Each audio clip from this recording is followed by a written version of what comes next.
Every tank has a father. The Tiger had the Leopard, the Leopard had the Panther. Today, we trace the entire family tree of German armor to see how the world's most famous tanks grew up from humble beginnings. To kick things off, meet the World War I A7V. The A7V was the only German-designed tank to see combat in the Great War. It was a massive steel fortress on tracks, requiring a staggering 18-man crew to operate its 6 machine guns and main cannon. Next, the A7UV. Influenced by captured British tanks, the A7UV featured an all-around track design. It looked more modern than the original A7V, but its high center of gravity made it unstable. Only one prototype was ever built. Leisterkampfen II. Designed at the end of the war, the LK2 was a light tank with a fully rotating turret. Though it never saw combat for Germany, the design lived on in Sweden, becoming their first armored vehicle. Then came the Großkampfenwagen, a true super-heavy monster. It weighed 120 tons. So enormous, in fact, that it had to be dismantled into sections just to be transported by rail to the front lines. Now we enter the interwar period. Leitraktor. Developed in secret to bypass treaty restrictions, this unassuming light tractor was actually a testbed for new armored tactics, trialed at a clandestine Soviet base in the late 1920s. Großtraktor, or large tractor, was a secret heavy tank project. Extensively tested at the Kummersdorf Tank School, it refined early German ideas for mobility and armament, though it was never meant for mass production. Durchbefähigen I, the DWI. Henschel's first attempt at a heavy breakthrough tank, it focused on thick vertical armor and robust suspension, laying the foundation for the Tiger lineage. Durchbefähigen II, the DW2. An evolution of its predecessor, it increased armor protection and refined the drivetrain. These experiments provided critical engineering data that would shape Germany's heavy panzers in World War II. Neubaufahrzeug. With 3 turrets and a menacing profile, this tank was a masterpiece of propaganda. While it saw limited action in Norway, its armor was thin, making it more of a psychological weapon than a frontline powerhouse. Next, Panzer I, version A. Initially intended for training, the Panzer I-A became the face of early German blitzkrieg. Armed with just 2 machine guns, it relied on speed over firepower to overwhelm its enemies. Panzer I version B. With a longer hull and a more reliable water-cooled engine, the B model was mechanically superior to the A, yet remained dangerously undergunned for direct tank combat. World War II arrives, and with it, Panzer I version C. Built for airborne and scouting operations, the Panzer I-C featured unique interleaved suspension and could reach nearly 80 kilometers per hour, making it one of the fastest tracked vehicles of its era. Now, the Panzer I version F. Dubbed the Baby Tiger, this tiny tank sacrificed speed for heavy armor. Designed to leave infantry assaults on fortified positions, it prioritized protection above all else. Next, Panzer II, versions A through F.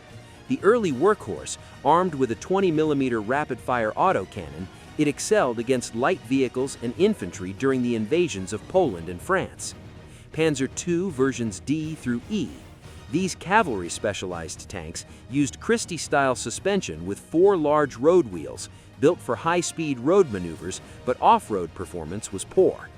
Panzer II version G. A refined scout tank, it experimented with new vision ports and high-speed suspension. Only a handful were produced as focus shifted toward heavier reconnaissance designs. Panzer II version J. An extreme heavy protection concept. It carried 80 millimeters of frontal armor, more than many heavy tanks, but its small engines struggled to move it across the battlefield. Panzer II version Lux, the ultimate Panzer II, this high-speed scout tank was loved for mobility, reliability, and outstanding optics.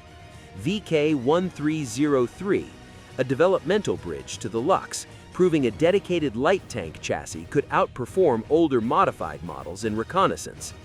Panzer III version A, the first step toward a dedicated anti-tank platform. It debuted with a 5-wheel suspension that proved unstable and was quickly redesigned for production. Panzer III versions E through N. These models represent the Panzer III at its peak. Evolving from a 37mm gun to a short 75, it became Germany's primary medium tank during the war's first half. Panzer IV versions A through F1. Designed for infantry support, the early Panzer IV short 75mm gun fired high explosive shells to destroy bunkers and machine gun nests. Panzer IV versions F2 through J. Upgraded with a lethal long-barreled gun, these versions transformed the Panzer IV into a deadly tank killer, the only German tank produced continuously throughout the entire war. VK30.01.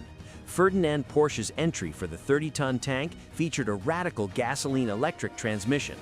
Technically innovative, the system proved heavy and unreliable compared to more conventional designs.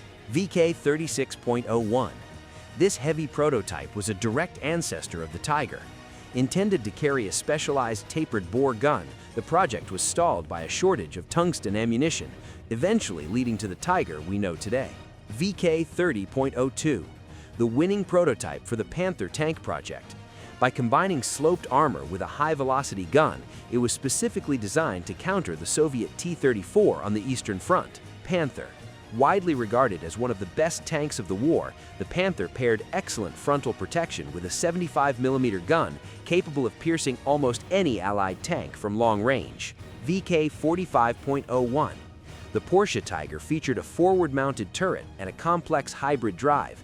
Though it lost the production contract to Henschel, its hulls were later recycled into the formidable Ferdinand tank destroyer. VK45.03. An early Henschel heavy tank project that evolved into the Tiger II. It sought to merge the heavy armor of the original Tiger with the sloped surfaces of the Panther. Tiger I. The Tiger I became a legend of armored warfare. Its 88mm gun and nearly impenetrable front armor instilled Tiger phobia in Allied crews across Europe. Tiger II. The King Tiger in its definitive form, with a thick, flat-faced turret. Weighing nearly 70 tons, it was slow but a terrifying predator, dominating long-range engagements with sheer firepower. Mouse. The Mouse remains the heaviest fully enclosed armored fighting vehicle ever built. Weighing 188 tons, it was designed as a rolling bunker, though only 2 prototypes were ever completed. Kugelpanzer, or ball tank, one of history's most mysterious vehicles. Only a single example survives today. Its exact role remains unknown, though it is believed to have been a one-man reconnaissance scout. Now, the Cold War era. Schwab Panther, a post-war light tank prototype designed for reconnaissance and anti-tank roles. It tested a 90mm low-pressure gun, letting a light chassis strike beyond its weight class. SPZ-RU-251. Built as the ultimate scout, the RU-251 combined the Konnan and Jagdpanzer hulls. Capable of 80 km per hour, it could outrun many contemporary main battle tanks. Standard Panzer Group B. This prototype emerged in the competition to design a new European tank. While Group A eventually became the Leopard, Group B introduced innovative hydro-pneumatic suspension systems. Leopard 1. The early Leopard 1 prioritized mobility and firepower over armor. Its designers believed modern anti-tank shells would pierce any thickness, so they built the tank fast, agile, and deadly. Leopard 1, A3, and A4. These upgraded Leopards featured a new angular welded turret with spaced armor. Equipped with advanced computerized fire control systems, they became some of the most accurate tanks of the 1970s. Leopard 1, A6. An experimental test bed, the A6 evaluated mounting a 120mm smoothbore gun on the Leopard 1 chassis. It never entered production or active service. KPZ-70. A joint project between West Germany and the US, this tank pushed futuristic ideas. The driver sat in the turret, and the suspension was height adjustable. Ultimately, it proved too expensive and complex for mass production. VT-11. A radical twin-gunned casement tank. By removing the turret, engineers created a low-profile vehicle capable of using advanced aiming computers to fire both guns at a single target. VT-12. Building on the twin-gun concept, the VT-12 carried 2 120mm cannons. It was incredibly fast and could fire while zigzagging, using a technique called Schlingen. Begleitpanzer 57. This light support vehicle was a hybrid design. It combined a Mara hull with a 57mm naval autocannon, providing rapid-fire support against aircraft and lightly armored vehicles. TH-301 TAM. Built in Germany for the Argentine Army, the TAM is a medium tank based on a Mara hull. It was designed to be light enough for South American bridges and rough terrain. Leopard 2K. A series of high-speed prototypes, the 2K tested various hull and turret configurations. These trials directly led to the birth of the Leopard 2, the world's premier main battle tank. Leopard 2. Redefining the modern main battle tank, the Leopard 2 combined a powerful smoothbore gun, advanced composite armor, and a high-performance diesel engine, becoming NATO's armored standard. Post-Cold War modern era, Leopard 2, A5, and A7. These iterations feature iconic wedge-shaped turret armor to deflect incoming shells.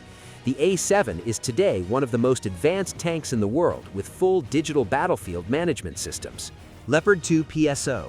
Designed for peace support operations, this urban combat variant features multiple cameras, a bulldozer blade, and reinforced armor to protect against short-range rocket-propelled grenades.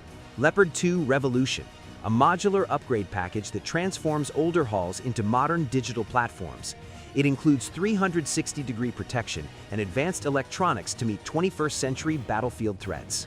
KF-51 Panther. A glimpse into the future. The KF-51 carries a massive 130mm main gun and is designed to operate alongside kamikaze drones and automated defense systems. EMBT, the Enhanced Main Battle Tank. A hybrid of European engineering, it pairs a Leopard 2 hull with a French Leclerc turret, serving as a technology demonstrator for next-generation shared defense. MGCS Demonstrator. Part of the Main Ground Combat System project, this platform is designed to replace both the Leopard 2 and Leclerc. It emphasizes unmanned turrets and fully networked combat systems for modern warfare.